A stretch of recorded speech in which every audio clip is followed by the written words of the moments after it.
پتہ ہے غیبی مدد کیسے ملتی ہے؟ اللہ کی غیبی طاقتوں پر یقین کر کے۔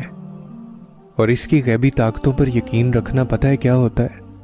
کہ جب کوئی بھی رستہ نظر نہ آ رہا ہو، تم اندھیروں میں ڈوب گئے ہو، تب تم آنکھیں بند کر لو اور یہ سوچو کہ ابھی جب دوبارہ آنکھیں کھولو گے تو ہر طرف روشنی ہوگی، کیونکہ اللہ تمہارے لیے سارے اندھیروں کو روشنی میں بدل دے گا، اور پھر تمہیں آنکھیں بند کر کے بھی سب صاف صاف دکھائی لینے لگے گا۔ اور بے شک اللہ ہی تو ہے جو تمہیں آنکھوں کے بغیر بھی بصارت سے نواز سکتا ہے۔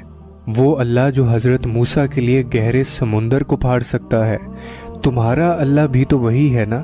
وہ تمہارے لیے کیوں نہیں کرے گا یہ سب؟ وہ تمہیں غیبی راستے کیوں نہیں دکھائے گا؟ وہ تمہارے لیے غیبی مدد کیسے نہیں بھیجے گا؟ لیکن تمہیں یقین بھی تو موسیٰ جیسا کرنا پڑے گا نا۔ اور جانتے ہو یہ جو اللہ کی غیبی مدد کا یقین ہے، یہ کیسے کیا جاتا ہے؟ تم اللہ کو مانتے ہو، اس پر یقین رکھتے ہو، اس کی عبادت کرتے ہو، اسے کبھی دیکھا نہیں لیکن تمہیں یقین ہے کہ وہ ہے۔ تم اس کی رضا حاصل کرنے کی کوشش میں لگے رہتے ہو۔ تم گناہ ہو جانے کے بعد روتے ہو کہ تم نے اللہ کو ناراض کر دیا۔ تم جانتے ہو کہ تم توبہ کر کے اسے راضی بھی کر لو گے۔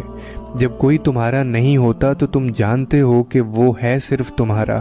جب مشکلات تمہیں گھیرتی ہیں تو تم رو رو کر اس سے دعائیں مانگتے ہو۔ تم جانتے ہو کہ وہ ہے، وہ نظر نہیں آتا لیکن ہر طرف صرف وہی دکھائی دیتا ہے۔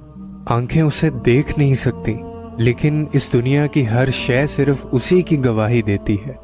جب اس پر اتنا یقین ہے تو اس کی غیبی طاقتوں پر یقین کیوں نہیں ہے؟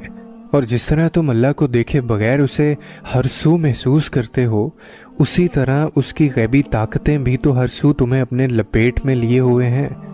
تم اللہ پر یقین جتنا کرتے جاؤ گے اتنا ہی تم اس کو پاتے جاؤ گے۔ کیا پتہ تمہیں اس کی غیبی امداد کا بھی ایسے ہی یقین کرنا ہو۔ کیا پتہ جتنا تم اس کی غیبی مدد کی امید لگاتے جاؤ اتنا وہ تمہیں اپنی مدد سے نوازتا جائے۔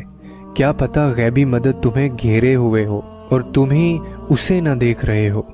کیا پتہ تمہیں صرف یقین کرنا ہو اور غیبی مدد تمہیں نظر آ جائے۔